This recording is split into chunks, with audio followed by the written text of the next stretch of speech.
toujours le frère Zvonko dans la continuation des messages, par la manifestation de la grâce de Loba. Nous allons aujourd'hui, dans Bibel, dans Kalatam Balé,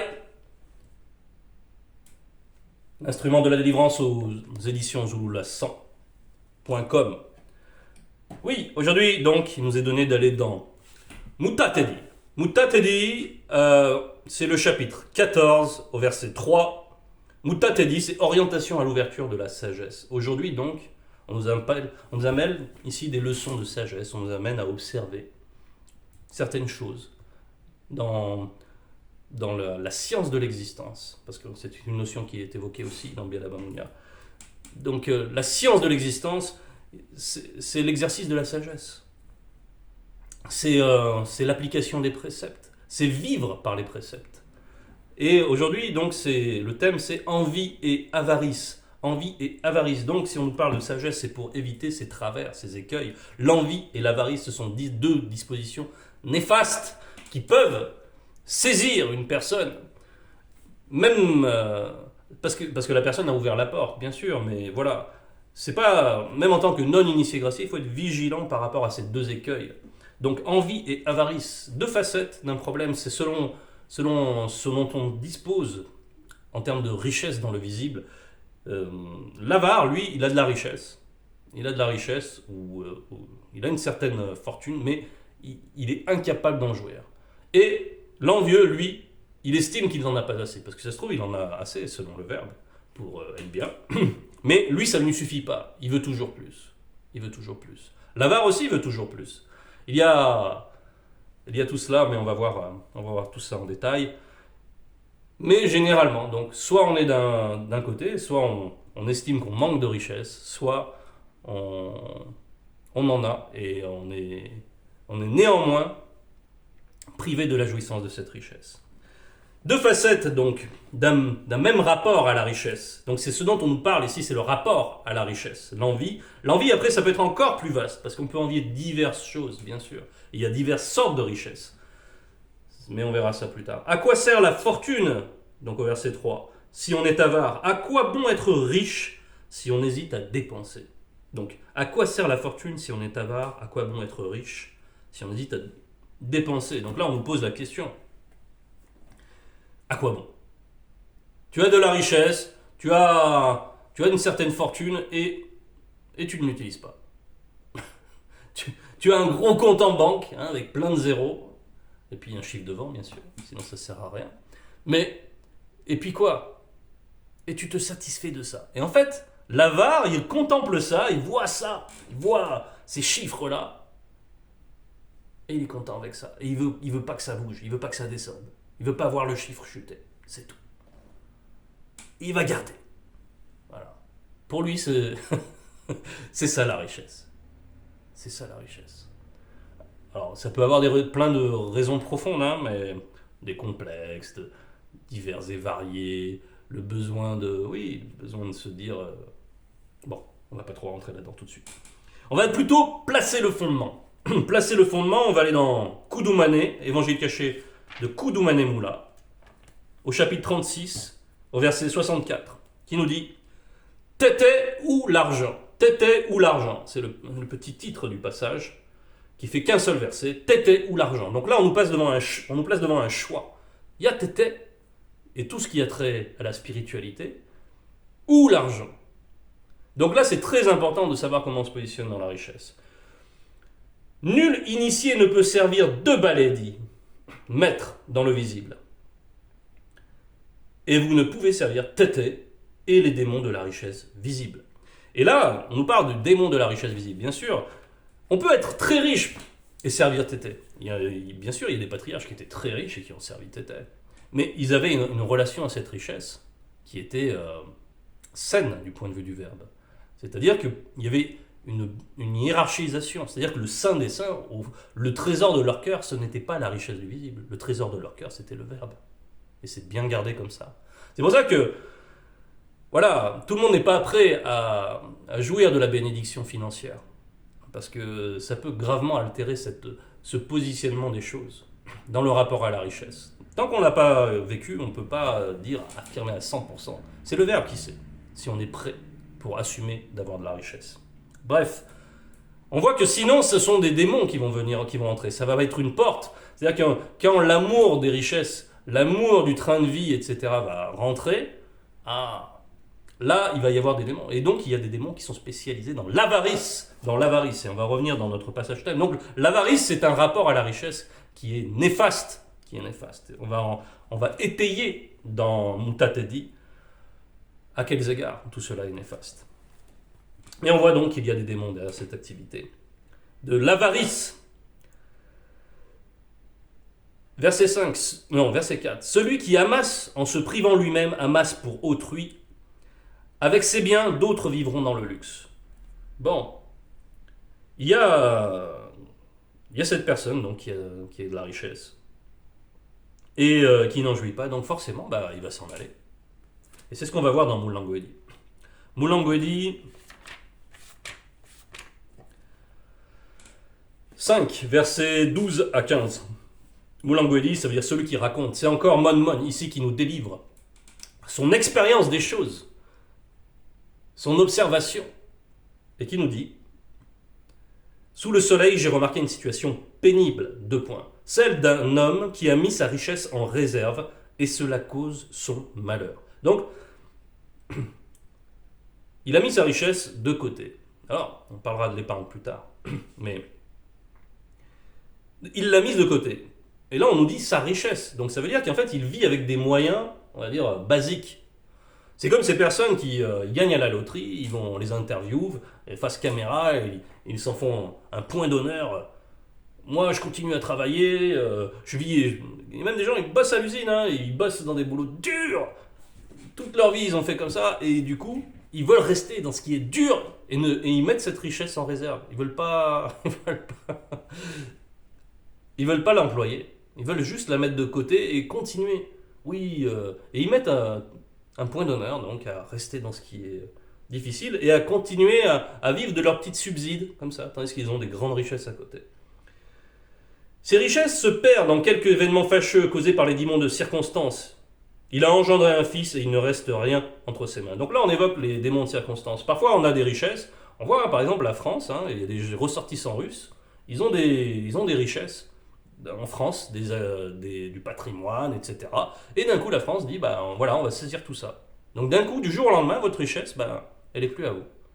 Donc, c'est un exemple, mais c'est pour dire que par diverses circonstances, cette richesse peut être amenée à s'évanouir, à être captée par quelqu'un, etc., etc. Et il en résulte qu'il a engendré un fils et il ne reste rien entre ses mains. Et là, on nous dit, comme il est sorti du ventre de sa mère, il s'en retourne dans l'oubli. Dans l'oubli.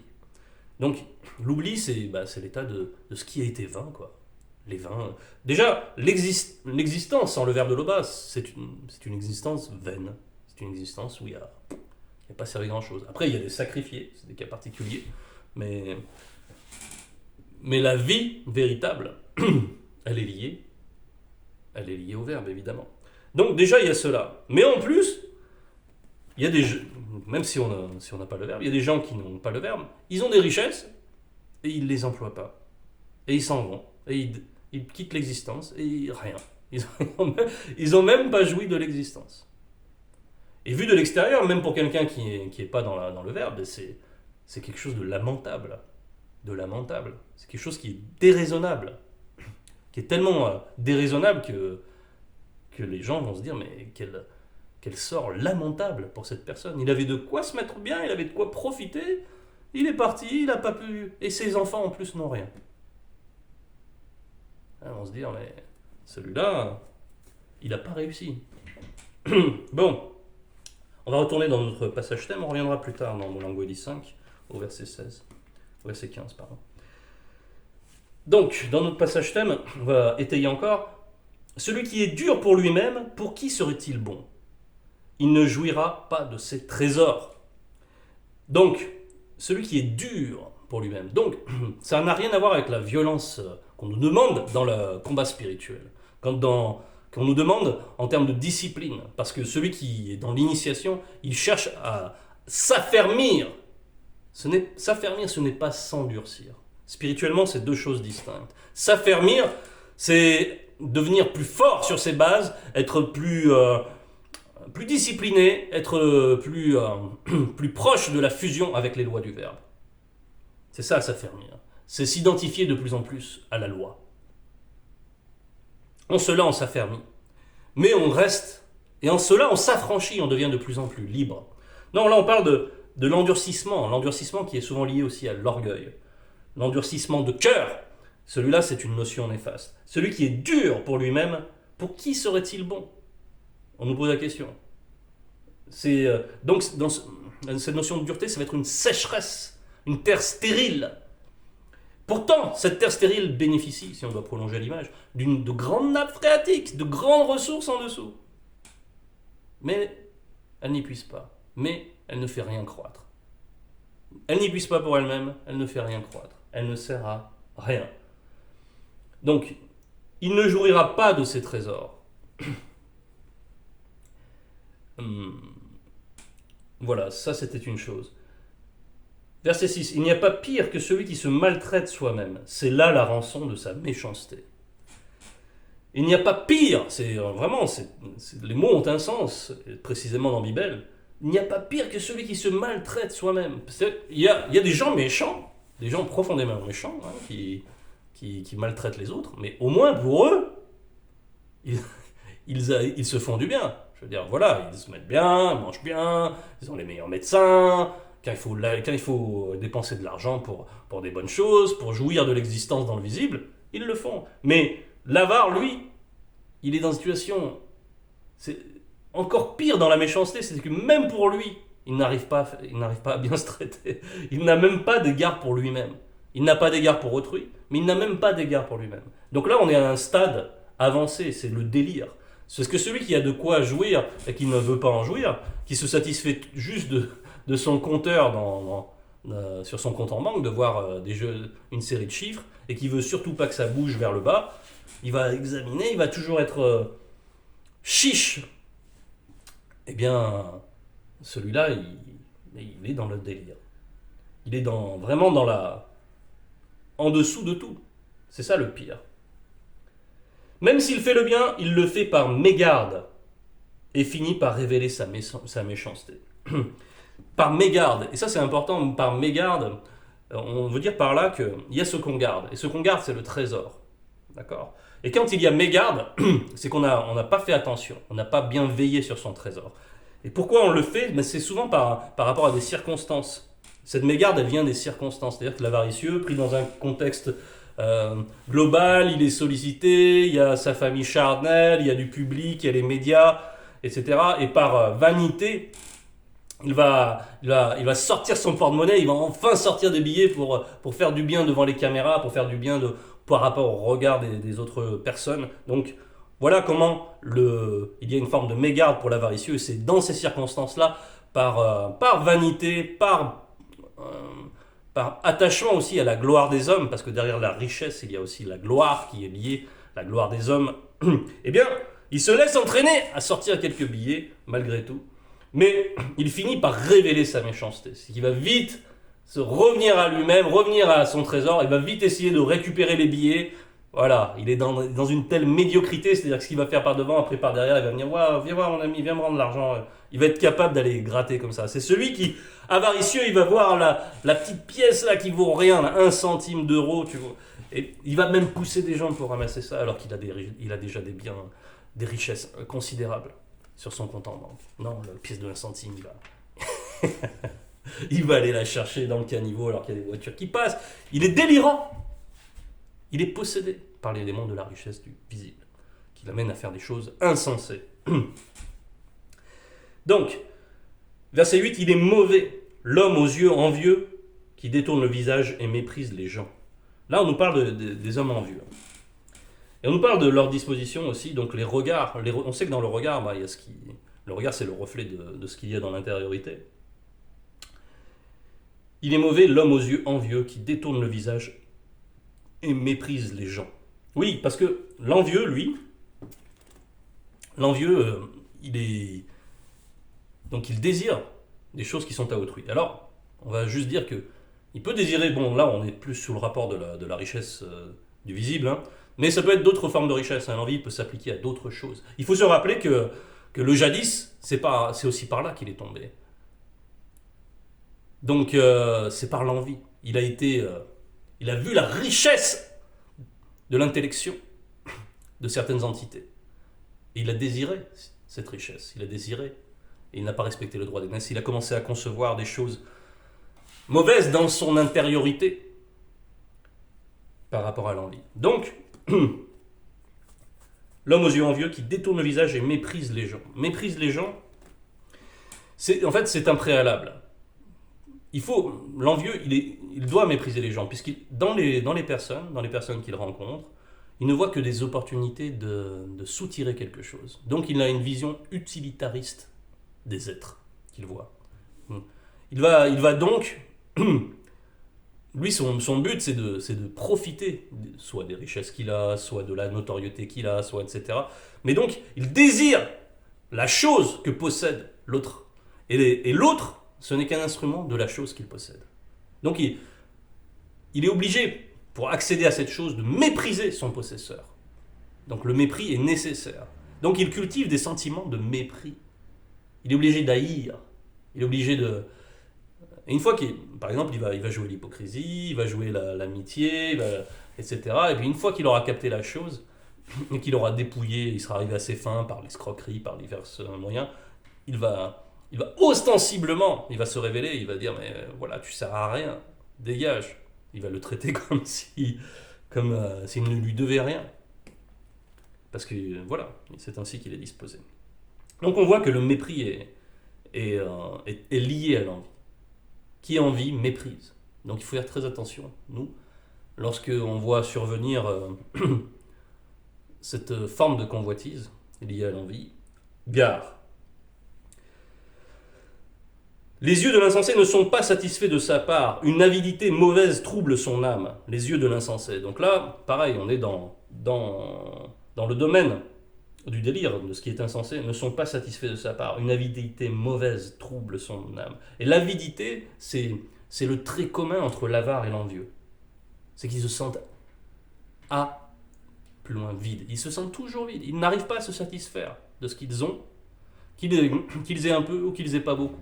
Qu'ils aient un peu ou qu'ils aient beaucoup, peu importe, ces deux-là sont pris de cela. Ils ne savent pas se satisfaire de ce qu'ils ont. Ils ne savent pas se satisfaire de ce qu'ils ont.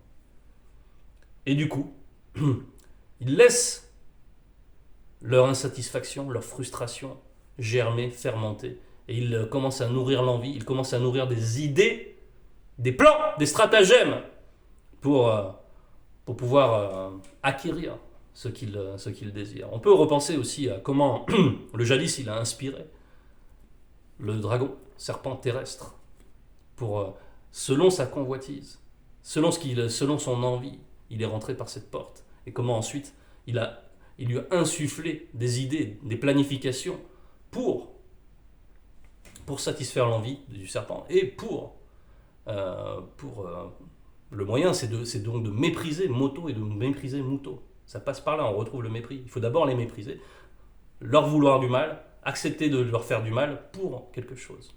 Donc on voit le chemin de ce délire. Et l'avidité, c'est donc ce sentiment. Et on nous dit, au verset 10, l'avare est chiche de pain, il manque à sa propre table. L'avare est chiche de pain, il manque à sa propre table. Ça, c'est vraiment un comble. Là. C'est-à-dire qu'on a des richesses et on ne mange même pas correctement. Même pas à sa faim. Même pas alors on parle pas des délices, on parle pas des bonnes choses quoi, dont on peut se satisfaire, des bons repas, la bonne côte de bœuf, les bonnes crevettes, selon. Voilà, de temps en temps on se fait bien plaisir, c'est bon ça. Non, l'avare, lui, il est incapable de faire ça. Et pourtant il pourrait faire ça tous les jours, il pourrait faire festin tous les jours. Mais même pas une seule fois. Donc on va voir, on va retourner dans Molangolis 5. Et on va lire le verset que j'avais laissé de côté, au verset 16. De plus, il mange dans les ténèbres, et il a beaucoup de chagrin, de maux et d'irritation. De plus, il mange dans les ténèbres. On voit l'avare, il mange dans les ténèbres.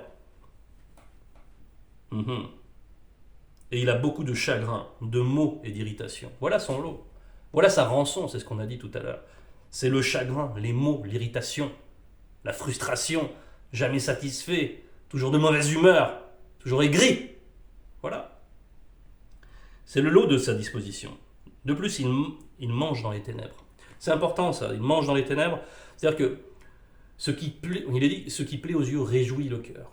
Ce qui plaît aux yeux réjouit le corps. Et quand tu manges dans les ténèbres, je ne sais pas si vous avez fait, sûrement vous avez fait l'expérience, manger alors qu'on n'y voit pas bien, c'est très désagréable. On a l'impression qu'on ne jouit pas vraiment de la chose. On a l'impression qu'on ne savoure pas les aliments de la même manière. C'est comme si le fait qu'il n'y ait pas de l'éclairage, de la lumière, ça ne permet pas le plaisir. Spirituellement, ça peut être source de réflexion aussi, cette observation. Donc, manger dans les ténèbres, ça veut dire qu'on ne peut pas prendre plaisir dans le fait même de manger. Donc, même dans le fait de manger, l'avare, il est encore malheureux. Mon enfant, si tu as les moyens, traite-toi bien toi-même, selon le verbe, si tu en as l'occasion. Fais un bon repas. Et là, on dit mon enfant. Là, déjà, on te prend là. Mon enfant, viens voir par là. Ne suis pas l'exemple de l'avare. Ne suis pas, mon enfant. Ça, c'est. On veut t'initier là. Mon enfant. Il y a déjà l'affect. On te dit enfant. Viens, mon enfant. C'est comme tu prends ton enfant, tu veux lui faire manger les bonnes choses. Tu te satisfais qu'il découvre les bons goûts, tu vois l'expression de son visage, ses étonnements, sa joie, son entrain, puis après son appétit, sa dégustation, et tu vois tout ça, et c'est une réjouissance, tu te réjouis de... Et bien là on te dit, mon enfant, si tu as les moyens, donc on met quand même une condition, si tu as les moyens, bon, ça veut dire qu'il faut quand même rester raisonnable. Ça veut dire qu'il y a quand même la notion d'économie. Avare, c'est l'excès de l'économie. C'est-à-dire que la personne, elle est tellement économe qu'en fait, elle ne sort jamais d'argent. Donc, mais être économe, c'est important aussi. Être économe, pour pouvoir, parce que, je sais pas, épargner de l'argent, pour pouvoir faire la prochaine église de maison, pour pouvoir s'acheter un rouleau, pour pouvoir s'acheter un trésor, un vrai trésor, pour le consulter, pour s'en imprégner, pour devenir soi-même le trésor par la manifestation de la grâce de l'Oba. Bref. C'est important de savoir épargner. Mais il y a une part pour l'épargne et puis il y a une part pour la jouissance. Il ne faut pas non plus épargner à l'excès. Il faut qu'il y ait l'équilibre. C'est très important. L'équilibre, c'est aussi la justice dans l'amour de l'argent. Donc, mon enfant, si tu as les moyens, traite-toi bien. Toi-même, selon le verbe. Selon le verbe. C'est-à-dire tous les plaisirs que tu peux te donner et qui ne sont, que t'accorde le verbe, toute la jouissance que t'accorde le verbe. Prends-la. Prends-la puisqu'il te l'accorde. Si tu en as l'occasion, fais un bon repas. Voilà, il y a un temps pour tout, il y a le travail aussi. Il y a celui qui, par avarice, veut toujours travailler, et en fait, il ne jouit pas. On va en parler aussi tout à l'heure. Donc, il faut se ménager des occasions, parce que le temps, c'est aussi une richesse. Et il faut bien remplir ce temps, avec de la jouissance. Donc, si on travaille, c'est aussi pour être bien. Voilà, pour s'accorder des bonnes choses. Voilà ce que nous recommande ici... Mon. Ne l'oublie pas, le moment où tu quitteras le visible sera bientôt là et tu ne sais pas le jour fixé. Donc voilà, profite. Profite dans l'obéissance au verbe. Profite. Donc tu ne sais pas quand tu vas t'en aller. Ça c'est vrai, c'est important. Donc, et on sait que ce moment-là est très important. Le moment de la rupture avec le visible. Il faut qu'on soit propre.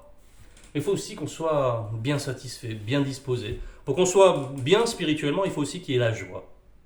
Voilà, il faut aussi qu'il y ait la paix, il faut aussi qu'il y ait la joie. Donc, tout ça participe du fait qu'on ait trouvé bien au moment de quitter le visible. Verset 13, avant de quitter le visible, fais du bien à ton ami selon tes possibilités, sois généreux et donne-lui selon le verbe. Donc sache employer ta richesse. Si jamais tu as l'occasion aussi, si jamais tu es bien disposé, tu vois quelqu'un est dans le besoin, il faut que tu agisses de manière libérale, il faut que tu aies la joie de donner, de voir cette personne ensuite aller mieux, d'avoir ce qu'il faut pour se rétablir. Et c'est une belle œuvre. C'est quelque chose que tu contemples et tu te dis, ah, moi j'ai participé à ça, je vois la joie de mon frère, je suis heureux. Donc, et ça c'est l'amour du prochain. C'est la loi, c'est l'accomplissement de la loi. Donc la libéralité, c'est très important. C'est donc à l'opposé de l'avaricieux. C'est savoir employer ses richesses aussi pour autrui, pas seulement pour soi, mais aussi pour autrui, pour voir le bonheur des autres. Donc si tu as des richesses, sois généreux. Si tu as de la bonde, comme on dit, si tu as du surplus, sois généreux. Sois généreux, c'est important de savoir être comme ça. C'est le Verbe qui t'a tout donné. Donc sache donner à ton tour. Verset 14, ne te prive pas du bonheur d'un jour. Ne te prive pas du bonheur d'un jour selon le verbe. Ne laisse pas échapper ta part d'une légitime satisfaction. Donc, ne te prive pas du bonheur d'un jour. Ça, c'est très important parce qu'on nous parle, alors du bonheur déjà tout simplement, et d'un jour. Parce qu'il y a plusieurs jours. Et on nous parle de l'état des patriarches lorsqu'ils quittent le visible. Pour ceux qui ne sont pas enlevés. Lorsqu'ils quittent le visible, on nous précise qu'ils ont été rassasiés de jours. Rassasiés. C'est-à-dire quand on est rassasié, on est bien plein. On a bien profité. On a envie de se reposer. Et après, il y a le repos. Celui qu'on dit le repos éternel. Donc, c'est important de savoir bien remplir ces jours. Il faut qu'il se ménager des moments de bonheur. Il faut se ménager des moments de partage avec sa famille, des moments de partage, des moments de... même si on est seul, des moments pour soi, ou avec le verbe, on va prendre un temps pour louer tété. On va prendre... mais pour louer tété, j'ai besoin d'un instrument. Alors quelqu'un va vouloir s'acheter une belle guitare, va s'acheter sa belle guitare, il va louer tété avec. Voilà, il faut savoir se faire plaisir. Il va s'acheter son beau djembé, il va faire résonner un petit peu, il va clamer sa joie, il va chanter. Bon, c'est bon. Tu ressors de là, dans la louange il se passe plein de choses quand elle est selon le verbe bien sûr. Et il y a la joie. Il faut goûter ces joies-là. Il faut se remplir de cela quotidiennement si possible, ou quand on en a l'occasion. Ne laisse pas échapper ta part d'une légitime satisfaction. Donc voilà, c'est légitime. Tout ça, ce sont des bonheurs légitimes, des joies légitimes. Cette jouissance dans le visible est légitime. Donc frères, sœurs, la leçon aussi, c'est de ne pas ressembler à l'avaricieux, de ne pas ressembler à l'envieux. Aussi de savoir se satisfaire de ce qu'on a. Et on nous parle du bonheur d'un jour parce qu'il y a aussi les personnes qui font des projets. Ils projettent ceci, ils projettent cela, alors ils font des épargnes. Et puis ils ne jouissent plus du tout dans le jeu, dans le quotidien. Parce qu'ils font des projets, alors ils se voient plus tard un jour gagner des revenus, etc., avoir des affaires. Mais tout au long de tout cela, ça va te demander beaucoup de travail, Ménage-toi, malgré tout, de quoi jouir de l'existence. Il faut qu'il y ait la joie durant ton parcours. Même si tu as des projets, au stade où tu en es, tu peux te faire plaisir dans des petites choses, dans des grandes choses, si tu as de grands moyens. Voilà. Il ne faut pas perdre de vue ça. Il y a une philosophie, c'est les Grecs qui s'arrogent quelque chose qu'ils ont pris déjà en Égypte, et on sait très bien que Djenné, l'Égypte, elle a recueilli d'un savoir qui est aussi ancestral, et tout ça, on sait d'où ça vient, il y a une origine, mais il parle du carpe diem. Carpe diem, c'est cueille l'instant présent, sache jouir des choses paisiblement, mais il y a la notion d'équilibre, toujours, c'est jouir selon le verbe. Donc ça, c'est une notion importante. Malgré donc tout ce qu'on peut projeter, c'est pas parce que tu prends un peu d'argent que ça y est, ton projet il va échouer, non, tout ça, c'est une représentation mentale erronée. Verset 15, ne laisseras-tu pas à un autre le fruit de tes peines, celui de tes fatigues? Et on te pose encore une question ici. Et donc on va aller à Moulin-Gouédy 4, verset 6, pour bien y répondre. Moulin-Gouédy 4, verset 6.